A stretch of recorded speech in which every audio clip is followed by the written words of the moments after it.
Oke, Assalamualaikum warahmatullahi wabarakatuh. Bertemu lagi bersama saya Salsabila Indana Zulfa. Kali ini saya akan menjelaskan mengenai multiple regression. Sebenarnya saya akan membahas dulu atau mengingat-ingat kembali mengenai multiple regression dengan analisis regresi tunggal. Sebenarnya mereka ini setelah saya amati, mereka ini memiliki sedikit persamaan. Perbedaannya hanya sedikit. Hanya kalau multiple regression ini perhitungannya lebih rumit karena ada prediktornya lebih dari satu, seperti itu. Jadi saya akan share screen mengenai pembahasan untuk multiple regression. Oke, share screen ya. Wah, nah ini ada pembukuannya yaitu mengenai multiple regression. Oke, selanjutnya di sini ada, sebelum kita membahas kasus ini, ada contoh kasusnya. Saya di sini ada dua contoh kasus yang saya sajikan untuk kalian. Jadi sebelum kita melihat kasusnya, kita cari tahu dulu definisinya. Nah, apa itu uji regresi linear majemuk? Setelah saya membaca dari buku Howell dan Johnson serta Morgan, dan mereka memiliki kesepemahaman, yaitu ini regresi linear majemuk ini digunakan untuk mempertimbangkan atau memperhitungkan penggunaan prediktor yang lebih dari satu prediktor pada satu waktu, pada satu penelitian. Nah, kemudian ini apa dan akan melihat apa yang dapat dijelaskan oleh prediktor kedua atau ketiga yang tidak diprediksi oleh prediktor pertama atau kedua, seperti itu.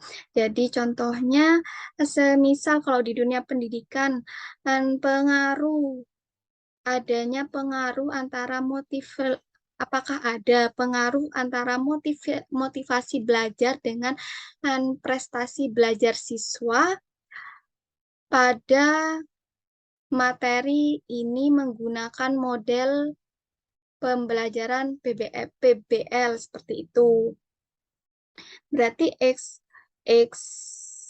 1 X2-nya berarti motivasi dan ini kan prestasi belajar seperti itu. Oke, selanjutnya kita ini lihat lagi apa kegunaan dari regresi linear majemuk, yaitu melihat hubungan antara satu variabel dengan variabel lainnya, seperti itu tadi.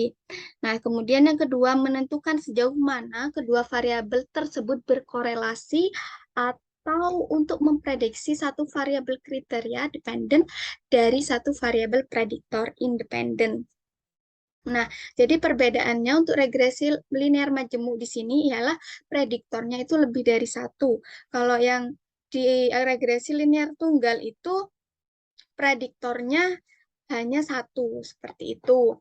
Oke, lanjut.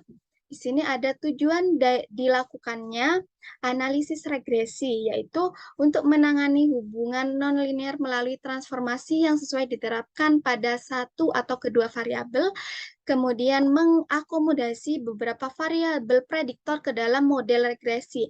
Ini dijelaskan pada buku Johnson. Oke, selanjutnya ada persamaan multiple regression yang tadi saya bahas di awal, bahwa sebenarnya persamaan multiple regresi ini dengan regresi tunggal ini hampir mirip. Saya bilang hampir mirip. Kenapa? Karena menggunakan persamaan garis lurus gitulah ya. Jadi sebenarnya dia persamaannya yaitu Y sama dengan A plus BX, tapi BX-nya ini berulang seperti itu. Tergantung prediktornya berapa, bisa 3 kali atau 2 kali saja. Atau kalau di bukunya Johnson ini dia pakai E. A-nya itu diganti jadi E, seperti itu.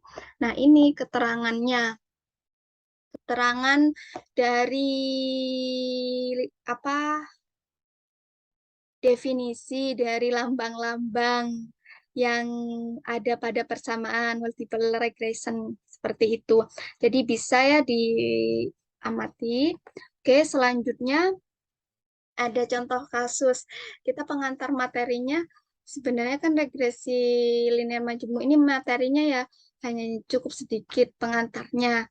Jadi kita langsung aja ke contoh kasus. Nah, di sini contoh kasusnya tadi kan yang pertama, oke, lihat nih yang pertama yaitu mengenai convergent validity of several indicators bla bla bla yang ditulis oleh Luz Borman.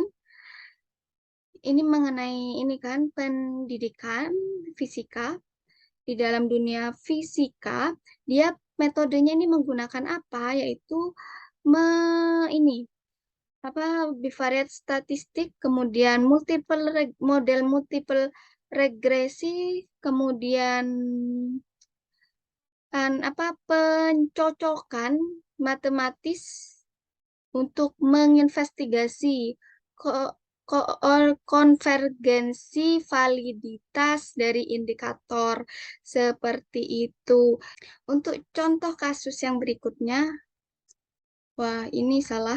Nah, ini untuk contoh kasus yang berikutnya kita ambilkan contohnya dari yang bukan fisika atau pendidikan fisika itu mengenai penerapan fisikanya. Seperti contohnya prediksi daya panel surya kapasitas 50 PP menggunakan model regresi linear majemuk. Malah regresi linear majemuknya ini dia ditonjolkan. Penggunaan analisis regresi linear majemuknya ditonjolkan. Oke, dilihat pada halaman 60 ini dia di bagian metodenya dia dituliskan bahwa persamaan linearnya untuk regresi majemuknya dia Y sama dengan A plus B1 X plus B2 X2. Nah, saya bilang apa tadi? X1, X2. Ini berulang kan, BX-nya berulang. Kenapa? Karena prediktornya ada dua. Kalau dia tunggal, berarti dia hanya A plus BX. Satu kali saja BX-nya. Ini ada dua. Jadi BX-nya berulang.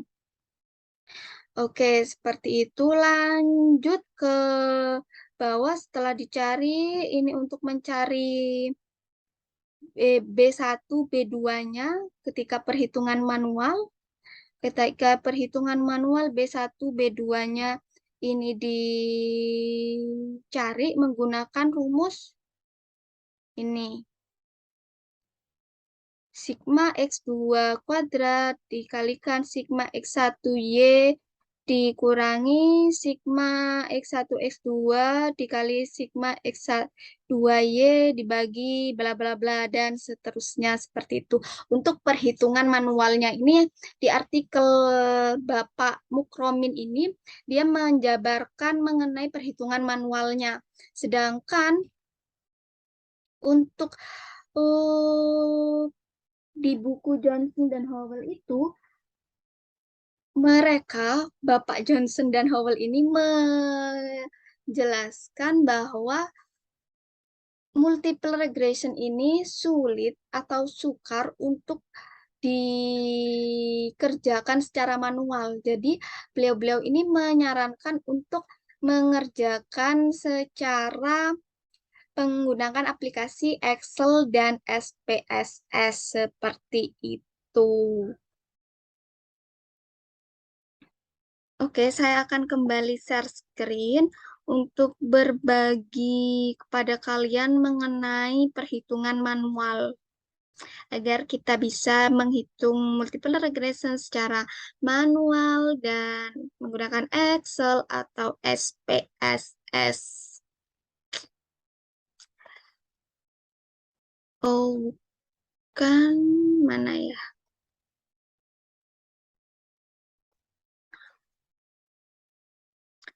Oke, yang ini.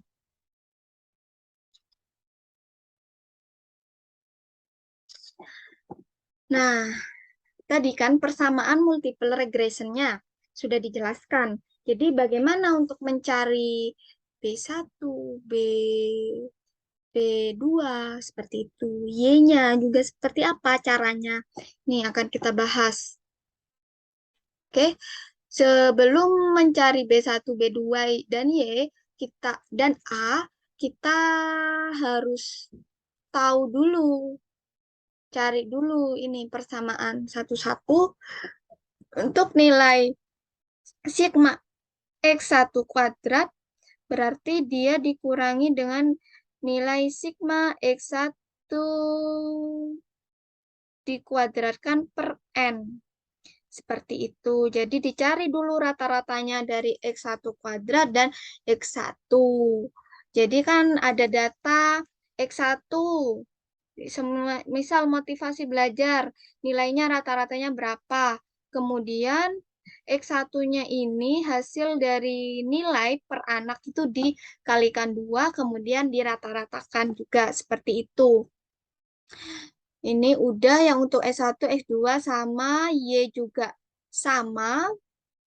Terus ini ada perkalian untuk X1, kemudian dikalikan Y, terus X2 dikalikan S2, X2 dikalikan XY. Jadi ketiganya saling dikalikan untuk mengetahui keterkaitannya.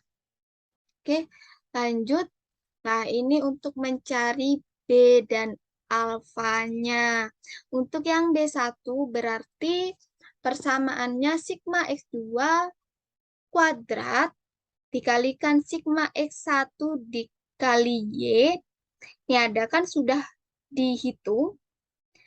Jadi kalian harus tahu dulu nilai rata-ratanya ini semua, baru kalian bisa substitusikan langsung. Kemudian dikurangi X sigma X2Y dikalikan sigma X1 X2.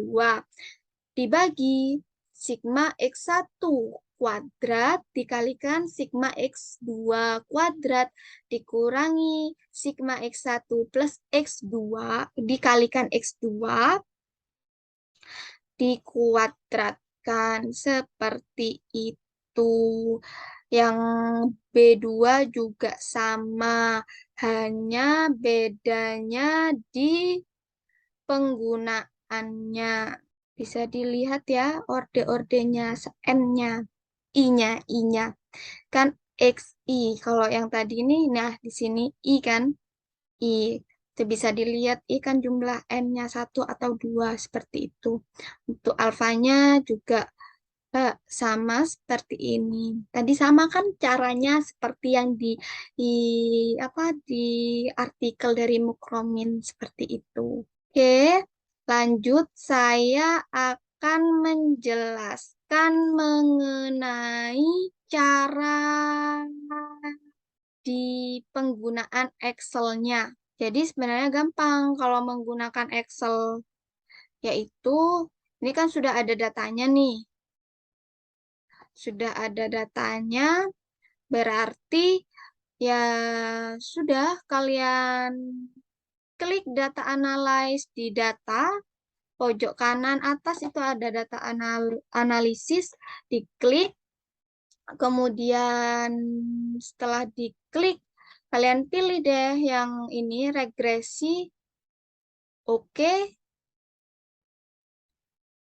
Oke, setelah muncul dipilih regresi. Oke. Klik oke, setelah itu input Y. Y range-nya berarti di sini argumen. Berarti di blok semuanya. Setelah itu untuk input X range-nya ya sudah di input semuanya, di blok semuanya konsep dan bernalar itu di blok. Setelah itu centang yang labels. Kalau confidence levelnya ini 95%, berarti nggak usah dicentang. Kalau lebih, bisa dicentang. Diganti ke 95% ini, new worksheet.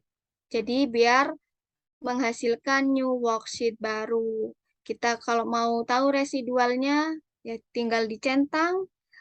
Residual plots-nya dicentang. Seperti itu, line fit plotnya bisa dicentang atau enggak, terserah. Normal probability plots-nya bisa dicentang, setelah itu oke. Akan muncul hasilnya seperti ini. Gampang bukan untuk penggunaan perhitungan multiple regresi di SP di Excel, maaf, di Excel. Di sini sudah ada untuk Regresinya multiple regression. Di sini ada R square-nya, sudah ada residualnya, sudah ada seperti itu, sudah lengkap. Oke, bagaimana untuk yang di Excel? Untuk yang di Excel, salah. Sorry, bukan di Excel ya, tapi di SPSS. Jadi kalau di SPSS juga gampang, yaitu buka dulu SPSS-nya, kita buat nih di variable view X1, X2, Y, kemudian labelsnya ditulis apa gitu ya. Terserah kalian, data kalian. Kemudian misal di saya itu pemahaman konsep, kemampuan bernalar, terus ketepatan argumen ya. Selanjutnya ada ini.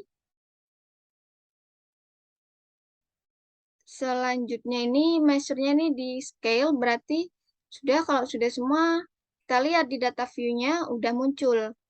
Nah, tinggal di copy paste data-datanya ke SPSS sesuai dengan tempatnya yang diinginkan. Oke. Jangan sampai salah untuk menempatkannya.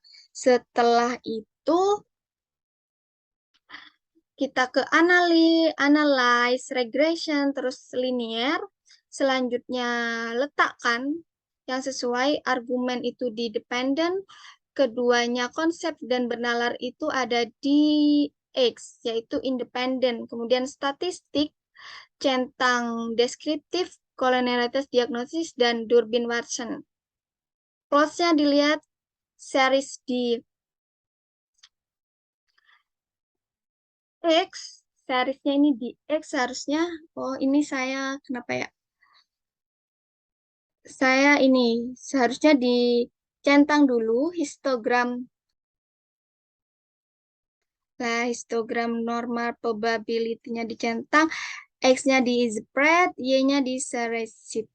Kemudian continue. Setelah itu option.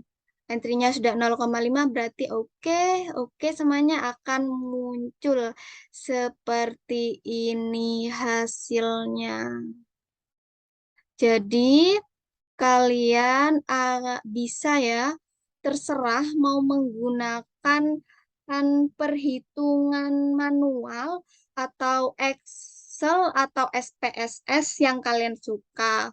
Sekian pembahasan dari saya mengenai multiple regression. Kurang lebihnya mohon maaf. Wassalamualaikum warahmatullahi wabarakatuh.